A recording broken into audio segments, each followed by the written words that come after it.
Hello, I'm Doug, and welcome to the Crew of Japan podcast, a weekly podcast where we take you on audio journeys through Japanese culture. This time on Crew of Japan podcast. Welcome back to the podcast. Today, we're exploring something that's deeply entrenched within life in Japan, but often hard to define: spirituality. No, not as a belief system you sign up for or born into, but more so something you experience in nature, in routine, in quiet moments, or even in your favorite pop culture medium. It's the kind of spirituality that doesn't necessarily need to announce itself, yet it still shapes how people relate to and interact with the world around them. To help us unpack all of that, we are joined by friend of the podcast, Hiroko Yoda. Hiroko wears many hats: translator, localizer, folklorist, entrepreneur, and especially author. In fact, her upcoming book, 8 Million Ways to Happiness, explores how spiritual ideas in Japan aren't abstract concepts. They're lived, practiced, and felt in everyday life. During our conversation, we discuss why Japan is often described as spirituality without religion, and how that idea challenges more Western frameworks that separate the sacred from the ordinary. The word, Japanese word 宗教, which means religion in English, is actually a new term. We didn't have that term until the late 19th century. The idea of kami and how this worldview shapes Japan's deep relationships with nature. 八百万の神. Kami means spiritual beings in English. So 八百万の神 is 8 million spiritual beings. And 8 million here is not the exact number. It's infinite. It's just simply many. So the Japanese people in old times, they thought that everything had spirit. How Japanese spirituality permeates through everything, including your favorite anime. Just shrines everywhere. And then the latest Gundam Jikatsu was very interesting because the setting is like a far future space colony, and it's still there is a Shinto shrine. And so much more.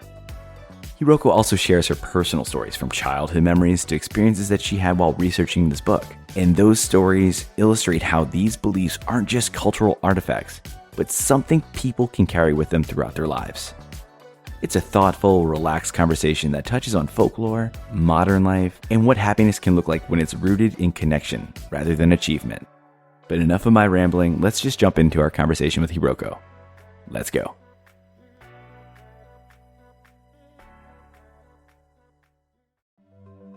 Thinking about finally learning Japanese, but worried you'll end up just mumbling arigato or konnichiwa forever? Don't worry, NewOrleansJapaneseLessons.com has you covered. Classes are led by Romi Sensei, a native Japanese speaker with over 20 years of teaching experience. She's been teaching online since before it was trendy. 2014, baby! Plus, her classes are super small, 6 people max, so you'll actually get to speak and get real feedback, not just sit there quietly wondering if you're butchering the word ramen. Romi Sensei's lived in New Orleans for over 15 years, and personal friends of mine have taken her classes. They seriously rave about how fun, clear, and downright awesome she is. Why keep telling yourself, I'll start learning next week in English, when you could just say it in Japanese and actually follow through with it at the same time? Check out NewOrleansJapaneseLessons.com, that's lessons with an S, and get started today. Are you new to the crew? Yokoso! We hope you enjoy this episode. If you like what you hear today, then you'll really love our back catalog of episodes from earlier this season and previous seasons. We've had some incredible guests, like author Matt Alt uncovering the history of Nintendo, historians Nathan Ledbetter and Dr. Samantha Perez exploring foreign-born samurai like Yasuke and William Adams, music journalist Patrick St. Michel spreading the word of the Japanese pop music scene, and so much more. After you finish up this episode, hit that subscribe button or follow or whatever it is, and get notified when new episodes come out. Then while you wait for the new episode to drop, play catch up with the crew. But before you do any of that, let's dive into today's episode. Okay, so we are back with another episode, and this time we are getting in touch with our spiritual side today with a returning guest, Hiroko Yoda. Welcome back to the podcast. And of course, Jennifer, we have you as well. Yes, of course. So Hiroko, welcome back to Crew of Japan podcast. How exciting. Thank you. Thank you for having me. I know you've been incredibly busy recently, but just the last, year and a half, 2 years? I don't know how long you've been working on your upcoming book. But 5 years. 5 5 years. Oh, years. wow. Yes. And then finally, yeah, it will be published on December 30th. Finally, all the hard work yes. comes Yes. to Culmination of everything. I'm trying not to pass out. pass out January 1st, like Yes. after it comes out. Actually, my book, The 8 Million Ways to Happiness, it will be published on December 30th in America. And then the British English version will be published on January 1st. So I can't pass out on the January 1st either. So I will Okay, pass all out on the right. 2nd. Yes. Fair enough. Second deal. But what a way to ring in the new year, right? Yeah. Well, it's my book. It's a mixture of my memoir and Japanese culture. And it's a Yeah. personal, maybe I should say the title first. The title is called The 8 Million Ways to Happiness, Wisdom for Inspiration and Healing from the Heart of Japan. And it's a mixture of my memoir and Japanese culture. It's my personal journey of re-engaging with Japanese spiritual tradition after my mother's passing. So, yes, I've been very busy, especially it's just like any other authors. I guess it's now, I am hitting the marketing phase. I just finished recording audiobook, which is challenging, especially so as a non-English native speaker. But it's everything. It's a great experience for me. I feel grateful. That's awesome. I remember when I think it was not this past summer, but the summer before that, I met up with you and Matt in Bar Lupon, maybe? Yes. Yeah. Yes. And I remember In you were Kyoto. telling me about it, and I was like, well, when you finish the book. Yeah. I don't know when, but many years ago. I guess Yeah. I just started writing with them, maybe right after I sold my proposal. So, That must have been. I knew yeah. you were kind of in the beginning phases of Phase. time flies. Time flies. Time flies. But what we really wanted to get with you about, because again, you've put so much time and energy into your book, researching your book, kind of tapping into spirituality of Japan and, everything that it kind of is involved with that. One thing I've heard just in general with people, I've heard this multiple times from folks that Japan has been described as kind of having spirituality without religion, Yes. which may sound confusing to people because, especially from a Western perspective, you think spirituality, you think religion, it kind of ties together. But how would you introduce Japan's spiritual landscape to someone maybe encountering it for the first time, or maybe has encountered it before but is not really familiar? Right. The Japanese spirituality is a key to understanding basically everything about Japanese culture. It's a foundation, I would say. Just the great example is that there are 3 major belief systems in Japan: Shinto, Buddhism, and Shugendo.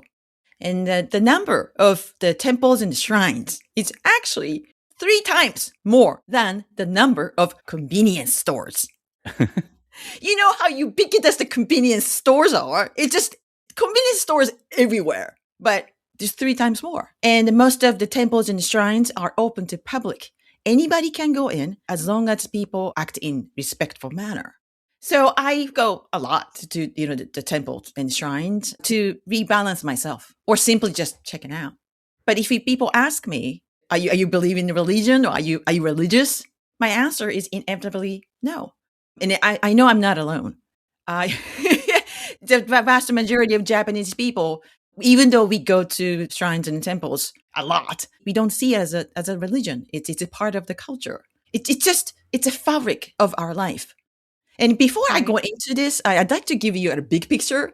So there's a concept in Japan. It's called Yaoyorozu no Kami. Kami means spiritual beings in English. So Yaoyorozu no Kami is 8 million spiritual beings. And 8 million here is not the exact number. It's infinite. It's just simply many. So the Japanese people in old times, they thought that everything had spirit. Moon, the sun, the ground, soil, wind, trees. I mean, you name it. Even the words they spoke. That worldview, it's pretty much active today. It's not necessarily mean that Japanese people worship them today. It's not like that. But we sense it. That's how we see it. It's our worldview. And then the term, the 8 million spiritual beings, Yaoyorozu no Kami, comes from Shinto. But it's much bigger than that. It's a foundation of our culture, and it's our worldview. it's interesting that the survey after survey that the people abroad ask Japanese people if they are religious. And it's about 80% of people say no. Even though we are surrounded by the shrines and temples, that many, and we go there, just freely we go there in there. And that makes like total sense because, like, again, I'm not the most religious person, especially like with like Japanese religions either. You know, like the religions that you were mentioning earlier, Shinto and Buddhism. I don't practice any of those either, but I still feel that kind of like calming sense and calming presence when you do go into those places. Yeah, so through my research, I found a lot of interesting things and I learned a lot. And one of them was that the Japanese word shugyo, which means religion in English, is actually a new term. We didn't have that term until the late 19th century. Until the late 19th century, Japan was closed and then black ship came from America. You know, and we call it gun diplomacy. We open it up. And then when we opened up the borders, there's a lot of Western concepts came in. Bank, constitution, beef, and religion. So when the Japanese people was like, oh my gosh, you know, we need a term because we have to catch up with all the Western countries. So they came up with the term shugyo. So the term shugyo actually has a the Christian background, which means hierarchy. There's absolute God on the top and based on faith, based on the belief. And so in Japan, like I said before, there are infinite number of spiritual beings, kami. And I mean, it's just so many. Even we have kami of poverty. We have kami of plague. Even we have kami of toothache. And it does not necessarily mean that we believe in those or worship those bad things, but it's a quiet reminder that no matter how much you wish or hope that those bad things don't exist or far away, they exist. So it's a quiet reminder that, you know, we have to deal with it. So it's all equal in existence. So it's very different. And kami belongs to nature. So which is not limited to Japan. And that is why you feel comfortable in my country and walk around in the temples and the Shinto shrines, even though those areas are, quote, religion, because it's just the worldview is different. And that's another reason why, and I really believe that Japanese people answer is like, oh no, we are not religious people. It's just because basically you are asking Japanese people, which is similar to like, are you Christian or do you believe in single God? So in our spirituality, really belief, it doesn't really important. We just do. And I mean, it's not like we have a single God. We have spiritual beings and it's all equal. So it's a different. Yeah. Would you say it's like almost like kind of just a way of life? Yes. Yeah. That's what it sounds like. Yes, absolutely. So I said before that my book is my personal journey. And my mother's passing was massive blow. And she passed away in 2008. Anyway, it was just like, I just couldn't feel anything. It just basically, I felt like basically nothing. It's like my whole identity just crumbled apart just because I realized that my identity was closely tied to my mother. And just like anybody else, you know, mother gave you life. Mm-hmm. So I wanted to have a big pause. And what I did was walking in my neighborhood park. And of course, at the beginning, I couldn't just go for a long time. I just put my shoes on, went out, and just a few steps, and then came back and just basically cried. But I did every day, and then the longer I did, and I started doing something I couldn't do the day before, which is like I started looking up. I started paying attention around surrounding me, and it was fall, and then I started noticing that color of leaves are changing beautifully. You know, and I looked up and there's just a beautiful sky up there, clouds. Sometimes it's rain. It's just like, they make all the trees and leaves and ground and just very shiny. The trees and swaying and gently on the breeze. And so I just realized that even though I felt really absolutely alone because I was in totally grief. I did the darkest period of my life. But I realized that even though I was walking alone, I wasn't alone. It's just there's a lot of life around me. It's just ants crawling on the ground and birds are flying. And that realization was the beginning of my healing process. I didn't even think that was spiritual. I was just even in grief. And I was just like, wow, the nature is so kind. And then later on, I realized that I was touching on my culture, the Japanese spiritual, the culture. And then through the journey, I realized that even though I'm Japanese, so I can only talk about Japan things, but I learned that there are so many things in my culture, in my spiritual traditions or spirituality. There are so many things that we can share to anybody with any background. And that's exactly why I wrote this in my book in English, even though it's not my native language. And that gives it even more meaning because to put it in English, especially Yes. when it's not your native tongue, it's like Mhm. you really have to think about it in your native tongue first and really conceptualize what you want to say, right? And then you're like, okay, now how do I like convey this and transcend like cultural and language barriers to Yes. convey this message to an English speaking audience? Yes. And also, there's a lot of words get lost in translation. Yeah. Like kami, Of for course. example, like, if I use God, G-O-D, even though small g, gods, but it just doesn't convey, what we mean. So there's so many words that I had to think. And then basically I left a lot of Japanese words as is and then define what I mean and make sure that I won't lose any readers because my book is for everyone with no background whatsoever. So that was another challenging part too. We just make sure that everything just stayed, in that, just writing in English in it, just because language is closely connected to culture, and it was challenging. Well, congratulations on that. That in itself is, I could never write a book in Japanese. I can maybe write like a kid's sentence in Japanese, and that's, that might even get lost in translation there. Same. Well, Hiroko, you Yes. were talking about this part of your book, and it seems like it's more of your adulthood. Mhm. Do you remember a moment in your childhood when you first became aware of Japan's spiritual world? This can be anything from like a shrine visit you maybe had, or Mhm. a festival, or just a story someone told you. Mhm. What was like your earliest memory? Yeah, okay. Well, okay, I didn't have like, spirituality kind of thing. I just okay. Right. So Right. because it's just part of my life. It just is, right? Our life.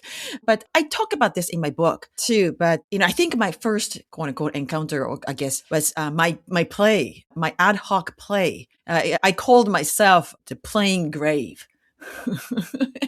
Yeah, well, the thing is, I don't have a memories spending time together with my grandparents. This is just because they all passed away, before I was born, or I was very little. Mm-hmm. But you know how grandparents, are to the grandchildren, and they're so just lovey-dovey. And so the kids know that. So every time I went to a kindergarten, especially after holidays, they're talking about what they did together with the grandparents. I went to the beach. We had a great time. We ate so and so, and that was just pretty awesome kind of thing. And then in the end, the conversations just always say, okay, so how about you? And didn't have any. And the thing is, I didn't feel sad because my grandparents were dead. It wasn't like that at all. I was just sad. I could have spent the time together, but I just couldn't do it because they were gone. So at the time, in my country, the visiting graves of family members are part of the traditions too. There are a certain time period, 4 times a year. I mean, you don't have to stick to that traditions. It's not strict at all. But yeah, we have a kind of traditions. It's a certain period to visit family members or loved ones' graveyard and clean up, and then just talk about the memories kind of things. It's just part of our tradition, family tradition. Our culture in Japan. Anyway, my parents and my relatives always, grabbed me and my younger baby sister and visited graveyard. And of course, it's just a stone, but I learned that stone was representing my grandparents. So one day, I found my father's shoebox, and it's like, ooh, that looks like a grave.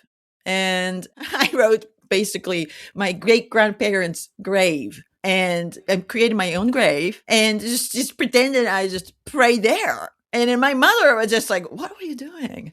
And I said, playing grave. And it's like, would you like to pray? I mean, so it's just every time I kind of thought of myself, I kind of laugh, out of my childhood memory. It's just like, wow, that's kind of, the strange, kids play. But still, it tells me something too. I wanted to contact somebody invisible. And that's spirituality. And then I created, even though it was just a shoebox, it's my father's shoebox. But even though I didn't recognize it as a religion, even though I didn't recognize it as just tradition, anything like that at all, I remember that I think that was the first time to try to contact somebody who probably would love me, if they were alive. Yeah, I think so. I think that's the first time. Interesting. Okay. Yeah. Yeah. I do like when I go back every summer with my wife and the kids, we do Mm-hmm. Ohakamairi to we go to her mom's family's grave, and then we Mm-hmm. go to her dad. My wife's father passed away when she was a child. So we go to his grave, which is right around the corner from where her mom lives. And then we usually go do the cleaning and all that stuff. So I'm don't know exactly I know for sure like Obon is one. And then like at the beginning of the year, what are the four, if you don't mind me asking? I can't remember what the other two times. Beginning of the year, Ohigan. Yeah, Ohigan is twice a year, and then Mhm. Obon. Obon is in July and August. I know Japan is one country, but there's so many traditions that divided between the east and west. It's just in Kyoto and Osaka they do Obon in August. In Tokyo is July, but it's one country, kind of blur the boundaries. But if you talk about Obon holidays, it's August. But Yeah. we do have Obon, quote unquote, also in July too, that kind of thing. Gotcha. But sometimes some people goes to the New Year holidays, the graveyard to pay the visit there because those are family members, and people would do that kind of thing Mhm. too. So it's not really strict or anything like that. It's just more like family thing, It just Right. it's Like paying respect, yes, yes. visiting them, like saying a little prayer and kind of like communing with them and just letting them know how life's going. So Right, I get exactly, it. exactly. So you mentioned earlier Mhm. that there are triple the number of shrines and temples in Japan than convenience stores, Yes. right? We're not just talking about like in like Tokyo or Kyoto or like a Mhm. big city or anything like that. We're talking about, I do a lot of walking around the countryside when I go to Ibaraki and I have plenty of downtime. I'll Mhm. walk in and I'll go for runs around the neighborhood, and there are like a little torii gate off the side of the road. Definitely not a path to get there. It used to maybe was at one point, but like Mhm. it's there. And I Right, know there's probably a shrine somewhere up the hill somewhere that I right. just can't get to, or maybe it's through someone's backyard and you don't want Mhm. to trespass. But like they're literally everywhere. Everywhere. So you mentioned earlier that these places are spiritual places that are grounded in history. Like they have a Mhm. long standing history. And some of these buildings have been around for hundreds of years. Yes. But how do they play a role in like modern life? And like you mentioned, sometimes people just go there for a second just to kind of ground themselves, just Mhm. to kind of, find themselves in the moment and kind of like find peace. What other kind of roles do these places play for people in the modern world? I think it's still that I know I'm repeating myself, and I think the major reasons is I think it's a moment, having a moment, quiet moment, because it's just our life is so busy. It's easy to disorient ourselves, like COVID-19 era, for example. I mean, all of us stayed home, and it's easy to track. Okay, what day today? It's like Wednesday. I don't know. Oh, maybe no. It's wait. It's Sunday, kind of thing. I still remember like I following, the trash days. Okay, today is burnable gomi, the trash. So yeah, that is Tuesday. So tomorrow it's going to be a paper day. Okay, that kind of thing. It's easy to track. And then so when I still remember that when I saw that the color, the trees, the color changing in fall, I felt so weird because it's supposed to be a rhythm. I'm supposed to see the cycle of gradual change. But because we were stuck in a house, I was stuck in a house. All the sun's like, wait a second, the leaves are green before, and it's like it's all red now already, kind of thing. So it's a sense of belongingness. It's easy to forget, but it's important. Sense of belonging to nature, sense of belonging to society, sense of the belongings, and then I know what they say. The praying style is very short. Like say Shinto shrine, we bow twice, we clap twice, bow once, and then that's it. It really takes just a second. But even that, having a moment, it actually gives you the opportunity to pay attention around you and then recenter yourself. And I think that's a really powerful thing. But what I'm talking here about this here right now is not necessarily mean that you have to do this or you can only do this at shrines and temples. It's not like that at all. you can have a moment anywhere. Yeah. If you find a great, the patch of grass or trees, park, it doesn't matter. Japanese spirituality, say, the shrines and the temples, of course, those are, I call it spiritual tools. And you can use it. You don't have to use it. It's just there, quietly there. It's not evangelical, never pushy. It's just hiding in plain sight. But if you open your eyes, it's just everywhere. And then when you need a tool, you can take it. And then at the shrine and temple are just only a tool. And that's how I see it. Well, especially in like Tokyo, I mean, there's so like you literally can walk down a street and you'll find a little tiny alleyway, and there just might happen to be like a little tiny torii gate and like a little inari shrine or something like that, like in the back of a little alley, or like a big shrine that's just tucked in between two skyscrapers. Yes. And if you're not looking for it, maybe you don't find it that day, but then some days you might be passing by and you're like, wow. And then you realize it's like right there. You're like, okay. Go That's in. right. It's kind of like you may go about your day every day and just pass. But yeah. That's right. And also the torii gate, you say torii gate, the shrine torii gate. Maybe listeners know what it is, but I want us to make sure to, to bring people in. It's a gate for the Shinto shrines, 2 pillars and then the 2 bars atop. It's a gate. And the color is red or maybe stone. There are small minor variations, but basically the shape the same. Pretty much the same. Anyway, you can find that torii gate, shrine gate, in manga and anime too. It's just basically everywhere. I just had a talk Anime NYC this summer about, the Japanese spirituality in terms of manga and anime. And so I watched popular ones, very popular ones, like say Jujutsu Kaisen, Dan, the latest Gundam, Jikatsu. Yeah, even, older ones, Totoro. Just shrines everywhere. And then the latest Gundam, Jikatsu, was very interesting because the setting is like a far future space colony, and it's still there is a Shinto shrine. So Japanese people cannot imagine to have a life without a shrine. It's just everywhere. I have to say. So do you have a particular like shrine or temple or power spot that maybe plays like a recurring role in your own life? Like maybe something or a place, maybe not that you go to daily or visit frequently, but or even just one that's been incredibly impactful to you? Right. Actually, I don't have any because Yeah, I know. Because each temples and shrines or each spots are different. And it provides me different experience, different beauty, different meaning. And then also it's not set either. It just, it depends on the weather, depends on how I feel kind of thing. And so I don't have particular places. And then also, seriously, we can have a spiritual moment anywhere. Right. Like say the Shinto, the reasons and why the Shinto, in English, the way of kami, the way of spiritual beings. The reasons and why we call it the way, because it's a lifestyle.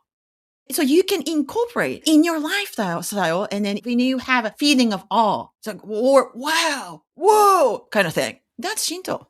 I talked about that in a book too, the Niagara Falls. When I was 17 years old, it just blew my mind. And when I saw the Niagara Falls, Canadian side and American side, beautiful waterfalls. And then I went to the Nachi Fall, the waterfall in Wakayama. And it was a beautiful waterfall too. Both of them are waterfalls. Same thing. But Nachi Fall in Wakayama has a Shinto shrine.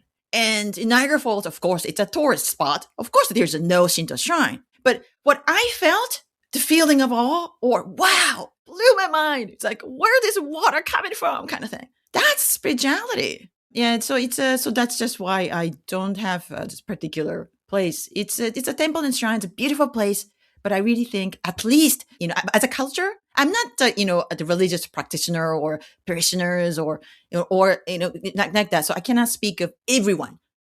But as a lay person, I don't have a particular place. It's just every place, shrines, including temples and shrines, are just different.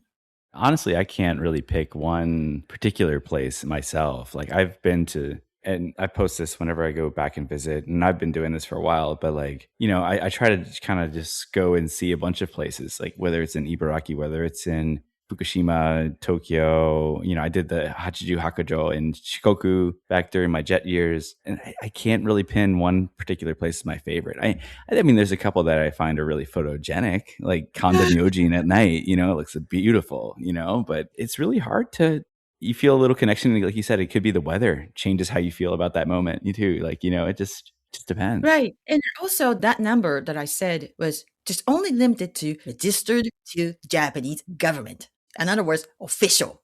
So I know you've seen many small effigies on the street, or when you climb the mountains and there's it's small little shrine, say made of stones or something, top of the mountain kind of thing. No torii gate or anything like that. It's just there kind of thing. Those small stuff are not counted. Basically, it's a reminder that, quiet reminder that something beautiful or something that, you belong to much, much bigger system, which is nature. It's a reminder. It's just tough to pinpoint. Just, okay, this is it. Power spot. It's just tough to do that. Yeah, I actually do have a power spot in Japan. Oh, okay. Yeah, I don't have that problem. I actually know exactly where to go when I'm feeling like just off. It might sound crazy too because it's like super touristy, but actually, if I just need to go to Arashiyama. It's totally understand. I mean, that's why a lot of people go too. It's a beautiful place. Well, and here's the thing, I don't know if people just don't know how to navigate that area, but it's very easy to get away from everyone in that area. Right. So that's why I think I feel so much calmness when I go to Arashiyama, even though all you see on social media is packed streets and packed bamboo forests. And it's I don't see any of that when I go because nice. I guess I'm so zoned out. It's so peaceful to me. So that's nice. I don't have that problem. That's I'm glad I have nice. that because I remember very many lonely times in Japan and me having to run over to Arashiyama to just compose myself. That's great. Yeah. It's great. It's a beautiful place. I like that place too. Yeah, it's just beautiful. But I know that there are many Japanese customs that are deeply spiritual that are kind of like normal habits in Japan, I guess. An example I'm thinking of is osoji, which is the big cleaning that takes place before New Year's, which I'm sure you'll be doing very soon. Yeah. What are some other everyday examples that best illustrate Japan's subtle approach to spirituality? Right. Yeah. I think I would say it's cleaning. Okay. It's just cleaning. Cleaning. Yeah. Okay. What I mean by that is that we can expand the meaning of cleaning. Basically, cleaning impurities. And impurities includes, of course, dust bunnies. I mean, you have to sweep, right? You have to do that. But the impurities also include, say, your negative feelings, anger, frustrations, fear. I mean, life is not just always fine and great. It always go up and downs. Yes, it's a cleaning. I think it's an everyday life, the spirituality too. So 70%, 77% of land of Japan is mountains. And many of them are volcanic, volcanoes. And that is why we have so many hot springs. Yeah. So you soak yourself, the hot springs. That's cleaning in your mind too. Anything that soothe yourself, soothe your mind, is cleaning. And then bring yourself back to the starting point and then start the life again. Yeah. So I think it's cleaning. I like that. And I like onsen. And I like ofuro and hot spring water. Yeah. It's my favorite kind of cleaning. Jeez. Me too. It's just nice. Well, when you get out, you just feel this sense of I don't know. I just feel the weight of the world has been lifted off my shoulders sometimes after a good onsen soak or whatever. You get out, you feel refreshed, maybe a little tired, but you feel good. I never thought of it that way though. Yeah. So, and then another thing is that, so when you soak yourself in the hot spring and then, then you will realize that, the hot spring, the water, it didn't come out from nothing. Like I said, it's because there were volcano. There's a magma. There's there's the water, the rain. There's environment. So then you would start recognizing the unknowable the web of connection to nature. And not just nature, you're staying in ryokan. There's, omotenashi. There's the people there, and to make sure you feel as comfortable as, as you can, kind of thing. And so it's not just about you. The moment that you have, the moment that you enjoy are actually outcome of the web of connections. So that's spirituality right there. It's nourishing the sense of, belongingness, which is really important, our life.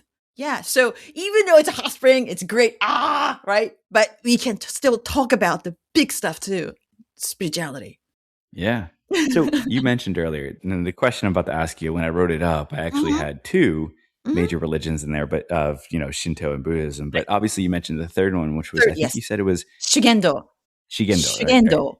Shugendo. Yes. So I think a lot of people, when they hear of religions in Japan, the religious traditions in Japan, they think of Shinto and Buddhism, right? And how they coexist, right? But how do the three, both like present day and historically? And I know this is like a loaded question because like people write books about this, but maybe it's your next book. But like, how do they play together? Like, how do they complement each other in like daily life? Right. Because I know historically there was like a strict division based off of, I forget the name of it, the edict to split Shinto and Buddhism apart. But like they still, even after that, still coexisted. Yeah, I cannot go into the big history. I mean, but I talked about that in my book. So just for the details, you can read that part. Yeah, exactly. Well, don't give us all the answers. We want to leave some. Yes. I'd like to repeat that there are the three major belief systems: Shinto, Buddhism, and Shugendo. And the Shugendo is a hybrid of Shinto, Buddhism, and other belief systems. And it's centering around veneration of mountains. And Shugendo is just like Shinto. It has Do is the way. So it's a lifestyle. And the practitioners of the Shugendo are called Yamabushi. They literally means surrender of mountains. But anyway, there's no such thing that full-time Yamabushi, full-time mountain practitioner. They have a day job. They have jobs. And so you never know, like maybe next door neighbor, okasa, mom could be Yamabushi sometime, and then it's just like that. So anyway, the boundaries of religions are very, very blurred in Japan. So the Shinto shrines and temples are built side by side, or sometimes there's a Shinto shrines inside of the Buddhist temples. So it's very blurred. So kami and the deities just reside peacefully, coexist. When I read, your questions, and I really would like to introduce the concept, a really fun concept in my country. It's called the Shichifukujin, the 7 lucky gods of happiness. And you will see it, the portrayals everywhere, because the New Year's coming up. It's a group of 7 deities and riding a boat, the same boat, and they're smiling. But those deities have a different background: male, female, elderly, and then also domestic and foreign. And only 1 out of 7 had the Japanese background. And then others are just foreigners. Okay? And, like deity from Buddhism, deity from the Taoism. But it's still there on the same boat. And, the smiling. And the reasons and why, I know this in detail just because I researched it and I wrote a book. But vast majority of Japanese people don't know the details because it doesn't matter, because it's the 7 lucky gods of happiness are just all coming to us. And one purpose: bring you fortune, good luck. And then they showed up, especially New Year's time, for a celebration, to celebrate together. And that's another example of the boundaries. The religion is very blurred. Not just religions, but also lay people, non-religious people. It's peacefully coexist. And we can coexist. I really like the cute Japanese characterized spiritual beings and riding on the boat. It's Shichifukujin. I actually, this summer, there is a 7 Lucky Gods pilgrimage, I think, in Shinjuku that goes from, I forget which shrine it starts at, but there's like 7, obviously. Right. That goes all the way to a shrine that is in Kagurazaka. And you go along the way, and they have, each shrine has one of the 7 lucky gods, a small little statue you can get, and you can get like a little boat. that you can put them all on. Eventually, once you get all, go visit each 7, you get one statue from each shrine. And then you have like the little boat thing you can buy. And then I got it somewhere. It's in a bag in my office somewhere, unfortunately in a box from moving. But yeah, so I didn't realize, you see like the characters that you mentioned, like kind of like they can make them cutesy and stuff. But you've seen the characters, like one, the Yebisu can is one of them, right? Like, right. That's right. So, like they're present everywhere. Yeah, everywhere. And it's everywhere. And then also, and I'm glad you mentioned that pilgrimage thing. You get the stamp and stuff. That's playfulness. And the playfulness is another major characteristics of Japanese spirituality. And I know it's a kind of playfulness, sounds kind of sacrilegious because, in my experience, in the West, the praying, it's a solemn thing. Right. But we don't see that way in Japan, the playfulness. It brings you a little joy. And it's welcoming to anyone. Yeah. And it welcoming you too. Yeah. I got my Goshuin, too many Goshuin shows and stuff like all over the place, so I love doing that. It's part of it. That's part of the experience for me. Like, it's like kind of like I don't want to say travel memoir, but it's like kind of like hey, these are places that I've seen and I've been to. It kind of helps me kind of connect with them beyond the actual visit in person. It's like kind of like a material version of that experience. Yeah. Yes. Yeah.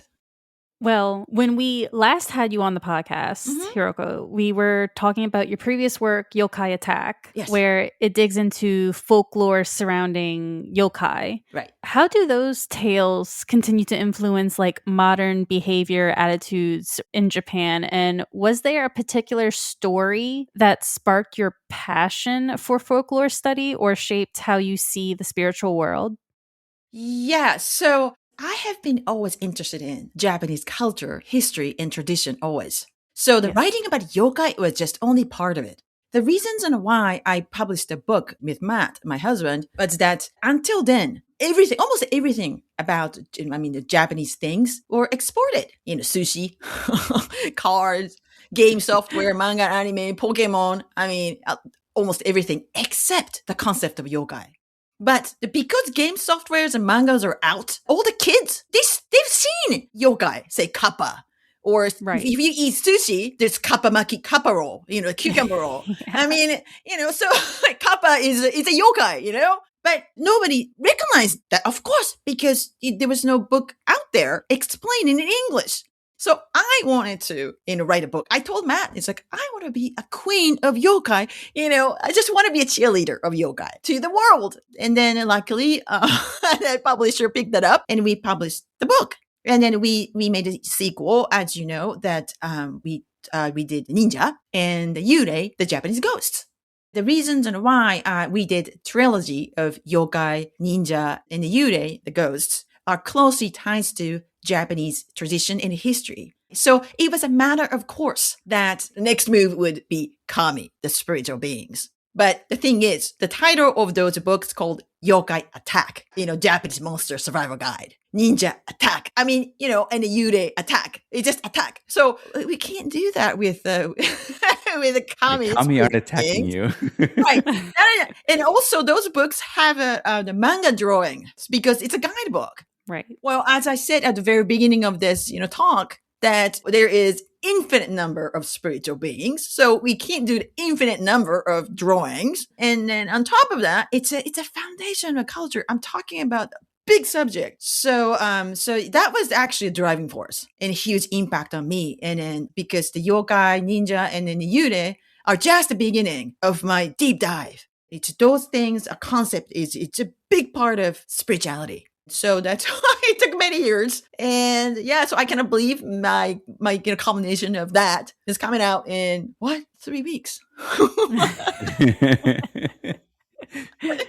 Yes. Oh my goodness. Yeah. You've really done a good job of building a bridge, connecting a lot of these, I guess, really untapped into from a English speaking perspective, like into these worlds that a lot of people didn't really know about. So let's come back real quick to your, did you have like a specific story, like yokai story that you had really connected with, or maybe that was your favorite that? Okay. My favorite, I can tell you that it's about the story about the slush mouth woman. I mean, Ah. it was just that lady gave us a huge impact when I was in elementary school. I mean, we were discussing just every single day how to run away from that, yokai. Yeah. So it's a woman wearing a white god's mask, and then she comes up to you and asks, "Am I pretty?" And if you answer no, she's gonna just kill you right on the spot. Okay. So, but if you say yes, and then she removes her mask, and then she asks again, "Am I still pretty?" And then basically she's gonna, slash your mouth just like her, and so you're basically doomed no matter what you say, yes or no, kind of thing. So what should we? So we discussed it. Okay, what would happen if we say maybe, or maybe we should run fast enough, but no, but she can run for 3 seconds, so for 100 meters, so you can run away, kind of thing. And we had a great time. And then so if I have to choose, the favorite one, definitely it's Kuchisake Onna. Was she like kind of more of a modern, like kind of yokai, like modern creation? Was she like long standing story? Has that been around for a long time, or is that more recent? She was created in the 70s.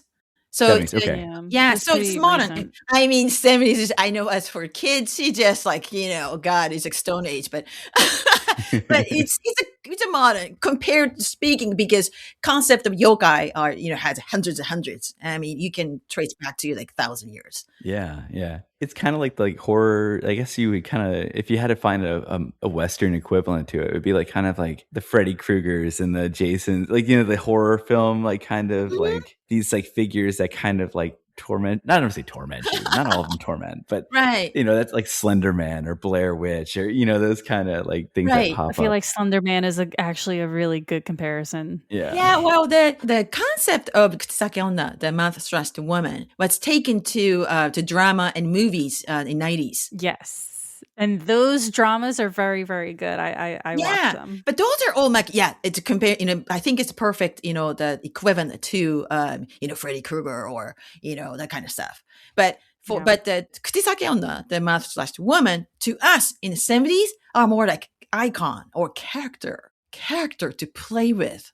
So you kind of wanted to see her. And because one of the escape plan was throwing candies. Think about that. Throwing candies. So it's and if you throw candies, you can run away because she's busy eating. So it's a very cute thing. It's a fun stuff among the elementary school kids. It's like a survival game kind of thing. But it's just very. I know that it's gruesome, the outcome or whatever, because she's gonna just hurt you anyway. But it's a kid, so it's that kind of gruesome stuff. It's like goes overhead, and then just talk about it, and so it's icon. It's very yokai like. It's a characterization of unknown phenomena. She's just coming out from somewhere and terrorizing us in a really fun way. So. Doug, it reminds me of, and you may be able to relate, Bloody Mary. Do you remember that in school? Yeah. That's what it reminds me of. Yeah. Yeah, you say Bloody Mary and it's like 3 times in the mirror or something, right? Yeah. And then like turn off the lights. Right. So does that make Beetlejuice a yokai too then, I get to this point? Like is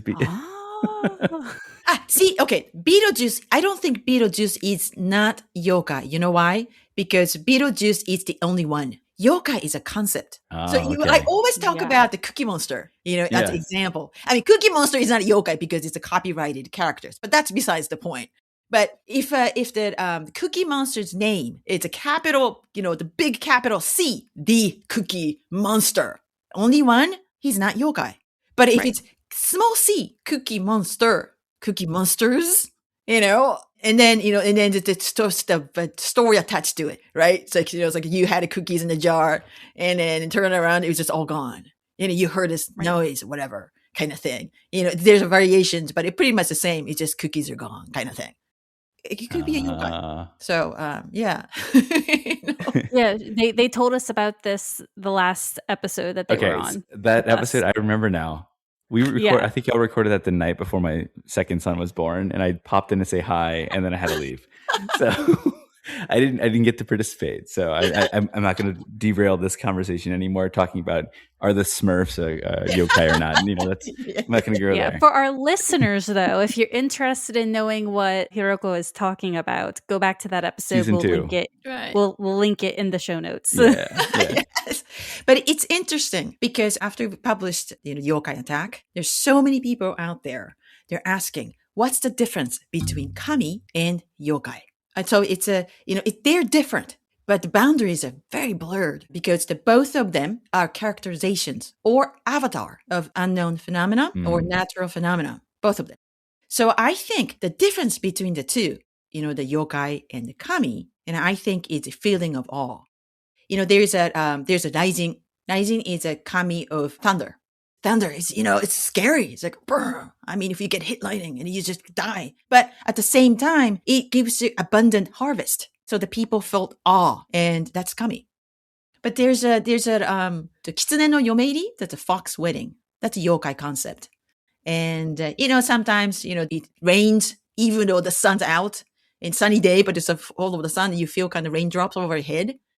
So people named it Fox Wedding because the fox are trickster animals in a yokai concept. So the people make a folklore saying that, the yokai fox is having a wedding ceremony. And that is why we have, sunny rain. So there's no feeling awe. So it's yokai. I'm going to have to go back and listen to that episode. It's been a while. I didn't see that part, so. But this is a new part. Yeah. Shameless plugs to our own stuff. Listen to us. So, all right, before we kind of get to the end and wrap up, I want to ask you a question about your book. Because I know we've mentioned this many times that you've put a lot of research in, you and Matt. From what it sounds like, you've had some really cool experiences, like getting to meet really unique and interesting people along the way to kind of find out some of the things you researched. To give a little teaser or a small taste of like what to expect, do you have like a favorite story or one story that you want people, you don't have to tell the whole story, but maybe give a taste or a teaser of one of those experiences that people can expect to find in your book? Yeah. The research, I enjoyed a lot and I learned a lot. So it's hard to pick, but if I have to pick one, I would say seeing a Shinto ritual ceremony at the top of the waterfall in Nachi Grand Shrine in Wakayama. There's a shrine venerating waterfall. Huge waterfall, 133 meters. I forget in feet, but it's a big one. Yeah. I visited there many years ago, and then I saw the waterfall from the bottom. And I saw shimenawa on the top. Shimenawa is a woven rope. It's a Shinto icon that, this object is worthy to respect. Well, the Shinto shrine is venerating a waterfall. So it does make sense that there is a shimenawa woven rope top of the waterfall. But the rope is like just the very edge of the falling. Crazy. So I was looking at it, it's like, oh my gosh, how on earth? How could they do that? I mean, side to side. Well, the changing shimenawa rope ritual, it's not open to public. So basically, right after I sold my proposal, a few years ago, I talked to my friend about that, and I found that, fortunately, my friend had a close connection to that Shinto shrine, and then he made arrangement for me. It's not open to public, but they made an exception for me. So I went there, top of the waterfall, right behind those Shinto priests changing the shimena rope. And I had an interview there, and that was just wow, amazing experience. I can't wait to read more about that. Thank you. In your book, 8 Million Ways to Happiness. Yes. There you go. I'm helping you out there. Coming on December 30th. Yes. But yeah, so I mean, that sounds so cool. I can't even imagine. Yes. Yeah, I've heard many things about that shrine. That's what everyone talks about when you think of Wakayama. So yeah, that's very exciting. And yeah, I'm interested in knowing more about that too. All right. Well, we did want to give you one more chance to kind of call out again your book, where people can find it, maybe your accounts on social media, where people can follow you and things like that. Okay. So I write a newsletter. People can connect me on my Substack, blog.hirokoyoda.com. And I do the Instagram, but it's small. And then I don't remember the name. So please just research. I'll put it in there for you. Please. But it's Hiroko Yoda. Yeah, but it's mainly newsletter. And then yes, please pre-order my book if you are interested in Japanese spirituality, culture. You can pre-order any favorite bookstores or at the link, please. Yeah. And like I said, we'll put I'll get with you afterwards to get the right link, but we'll put a link we'll put a link in the show notes for folks to find a quick and easy access point for you. But again, thank you so much for joining us. Thank you for having me. Thank you for interest. Yeah, no, we were rounding out our season. We're like, oh, we got one spot left, and I know we talked to actually your publicist reached out to us. I was like, we'll get back to you. We're still kind of mapping things out. Let me get back to you. And then we talked to Matt. Maybe was it a month ago for an episode? And then we're like, we might be reaching out to Hiroko. And then anyway, I mentioned to him like, tell Hiroko to be expecting an email this week. Yeah, heads up. So I'm glad it worked out, and the turnaround was crazy.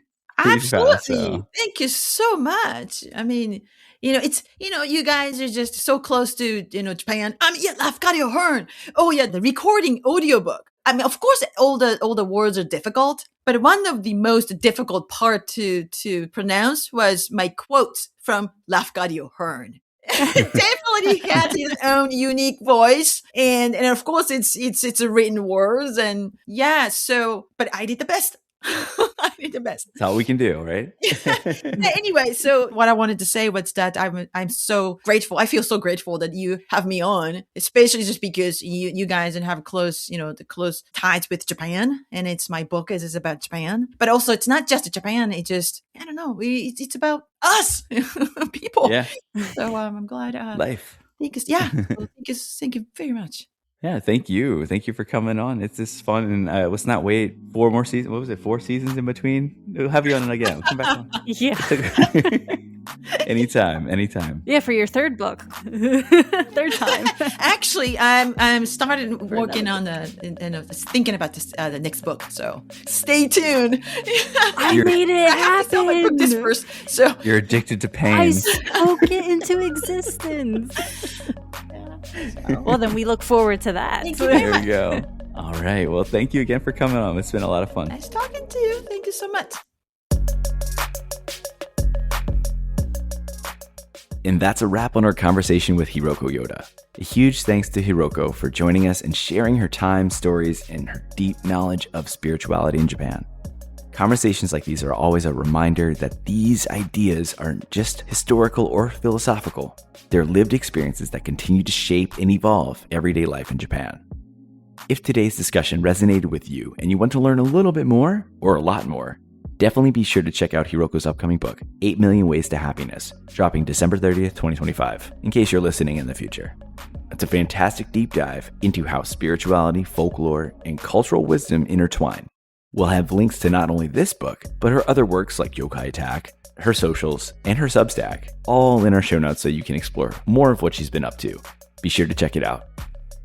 And as always, thank you for tuning into the Krewe of Japan podcast. If you enjoyed this episode, make sure to follow and subscribe wherever you listen to podcasts. And if you have a few extra seconds to spare, leave us a rating and or review, or even just share this episode with your bestie or a stranger. We'll take whatever we can get.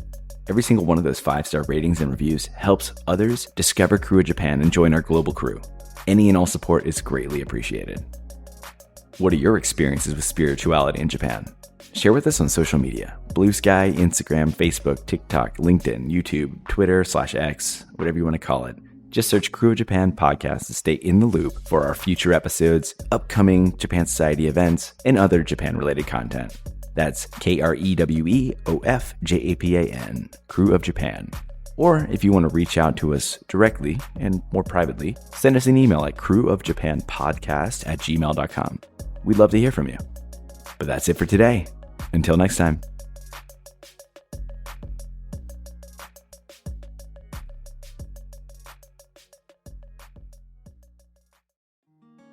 Looking to start your own podcast and don't know what platform to use? Tell me about it. When we started the Krewe of Japan podcast, we tried a bunch of the big name recording platforms, but always came back to the one we're still currently using to this day, Zencaster.